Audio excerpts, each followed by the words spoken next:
know they're only as strong as the weakest links.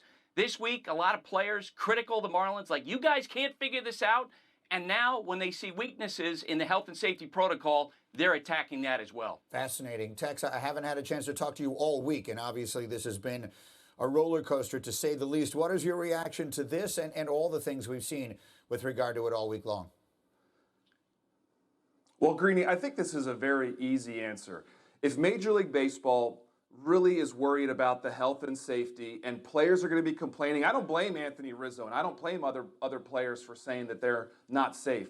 If that's going to be an issue and they're going to be canceling games left and right or postponing games every time there's an outbreak, they should cancel the season, because this virus is not going away. It's going to be very difficult unless you have a perfect bubble situation, which, by the way, the players turned down early in this negotiation. You're going to have outbreaks here and there. But if you want to play, if you want to get paid, if you want to try to get a season in, you're going to have to deal with these things, and it's going to have to be a partnership between the players and the owners.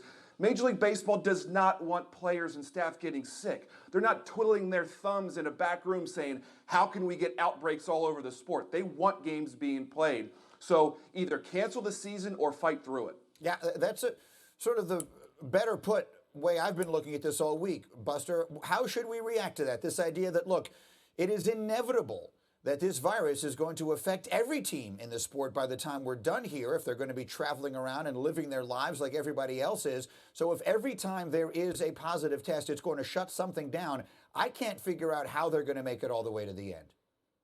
Well, I can tell you this, is that over the last 3 weeks, there is growing confidence, not only among the staff, but the players, that they can plow through this, that they can work through, because they've seen the dedication among most of the players, even among family members. The Milwaukee Brewers holding a Zoom call with all the family members saying, look, this is how we need to deal with things.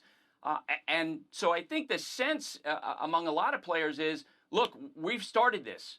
We've sacrificed a lot. Let's do what we can to make this work, which is why when they see these holes, that they absolutely want them addressed as soon as possible, especially in the aftermath of the Marlins debacle. Now, I hear you. Let me very quickly, because it's a lot more fun conversation.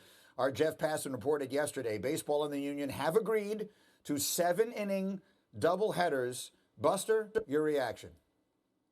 Look, in recent years, the Player Association hasn't been open to a lot of new ideas when it comes to on-field stuff.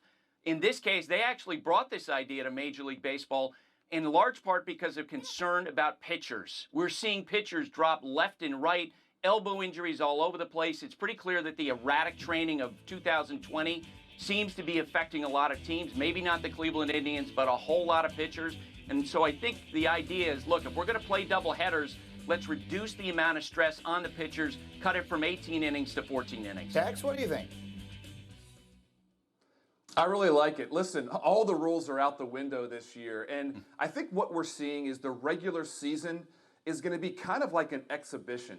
A lot of teams aren't going to play their full schedule, but the best 8 teams in each league will still most likely make the playoffs. The real season starts in October, and if you can get more games in, if you can reduce injuries like Buster says by playing 7-inning doubleheaders, I'm all for it, because the record books are out the window. All of the normal old school baseball rules are out the window. So let's keep the players safe. Let's play as many games as possible. And if you have to postpone a game because of a little bit of an outbreak, play 2 later in the season and play 7-inning doubleheaders. I'm totally with you. And you know what? At the end of the day, we're going to play a 7-inning game and put a runner on second to start the 8th if the game is tied. I never would have thought we'd get here, but I'm all for it. That's Buster Olney and Mark Teixeira at a crazy time in baseball. Guys, thanks.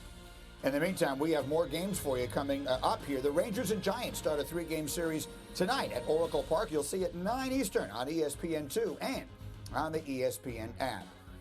As we continue, LeBron was great when the Lakers needed it. Anthony Davis was great the whole night. Why last night's Laker win should scare the rest of the NBA. With that thought in mind, a little sneaky Hembo action.